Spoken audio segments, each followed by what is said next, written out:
Hi, my name is Rebecca Lee, and I co-wrote this book, The Mercury Detoxification Manual, with Andy Cutler, PhD, who should have got a Nobel Prize for what he figured out. I recently saw a book review. The author said that although the book is easy to read, and although he learned a lot of good stuff from it, that the Cutler support group has grown rigid, inflexible, and cult-like. Right, so I will talk about this a little bit. Yes, there is a huge support group with 30 or more completely volunteer moderators who have been through this particular kind of poisoning. There is also a set of instructions on the group page for anyone to access for free. The reason we are rigid and inflexible is because we have seen so many people showing up completely effed up from doing random things to detox. When Andy talked about a, quote, quivering mass of biochemical wreckage, he was not kidding. I have personally seen two people who decided to not go on living because of their awful, intractable symptoms.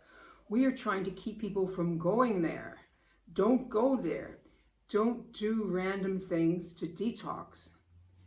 When I hear the word detox bandied about by practitioners of this or that ilk, my hair stands up on end.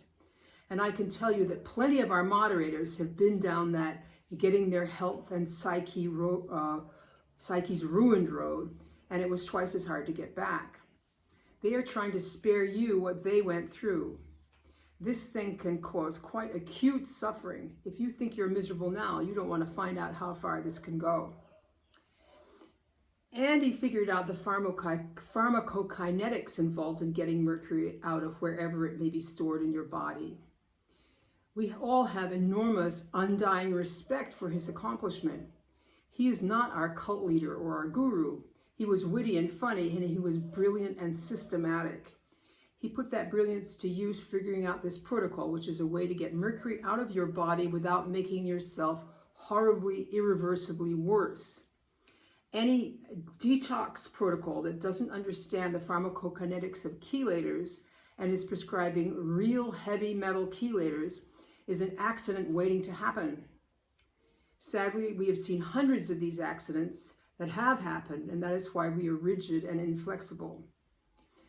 I like to think that I'm not just preaching to the choir with these videos, so I'm going to go over our do not do list for people with heavy metal poisoning. If you are sick, just run whatever your practitioner is doing to help you regain your health past this list. If they are telling you to try something we tell you not to do, don't do it. Take their advice about anything else, but not this. Here's the basic do not do list. There are a bunch more things we talk about, like gadolinium and fluoroquinolones and that sort of thing. There's a lot in the book, so go out and buy the book. There's a good idea. So here's the list of do not do things. Do not use any chelators when you still have amalgam fillings in your mouth. Do not take chelators other on their half-life as outlined in the Cutler protocol. Do not use cilantro to detox. Don't use anything that chelates that we tell you not to use, and that would be, examples are EDTA and penicillamine. Don't use chlorella or any other detox supplements. Don't take alpha-lipoic acid in any other way than that which we outline in this protocol. Don't do any detox IVs. Don't do glutathione IVs. Don't do challenge tests, also known as provoked urine tests. Don't do liver flushes. Watch out for homeopathic remedies that contain metals. So that's a pretty good start for the neophyte. Pay attention to this list and stay safe. And thank you for listening.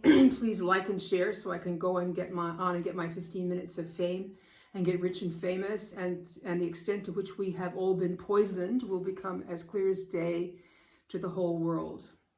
And I offer coaching if you find all this too complicated and need someone to talk you through how to get going.